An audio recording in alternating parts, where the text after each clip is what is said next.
যুক্তরাষ্ট্রের হবু president Donald ট্রাম্পের ব্যক্তিগত জীবন সবসময়ই চর্চায় থাকে। স্ত্রী মেলানিয়ার সঙ্গে সম্পর্ক, দুজনের দাম্পত্যের চড়াই উতরাই সমস্ত নিয়েই মুচমুচে গল্প ঘোরাফেরা করে ম্যাগাজিনের পাতায়। পর্নস্টার স্টর্মি ড্যানিয়েলসের সঙ্গে যৌন সম্পর্কের পর ঘুষ দিয়ে তাকে বিষয়টি গোপন করতে চাপ দেওয়ার অভিযোগে গত মে মাসে ট্রাম্পকে দোষী সাব্যস্ত করা হয় নিউ ইয়র্কের আদালতে। সে সময় স্বামীর পাশে মোটেই ছিলেন না মেলানিয়া। ডোনাল্ড ট্রাম্প খেলা দেখার ফাঁকে জীবনসঙ্গীর ঠোঁটে ঠোঁট রাখলেন। নিমেষে ভাইরাল হলো গভীর প্রেমের সেই ছবি। ছবিতে দেখা যায় স্ত্রীকে নিয়ে বাস্কেটবল ম্যাচ দেখতে গিয়েছেন ট্রাম্প।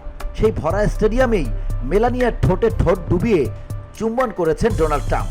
ছবি দেখে কেউ বলেন ৭৮ বছরেও প্রেমিক সত্তা ধরে রেখেছেন ট্রাম্প। কেউ আবার বলছেন মেলানিয়াকে তো নিঃশ্বাস নেয়ার সুযোগই দিচ্ছেন না প্রেসিডেন্ট। সব মিলিয়ে নেট দুনিয়ায় হইচই ফেলেছে এই ছবি। VOD Bangla news desk.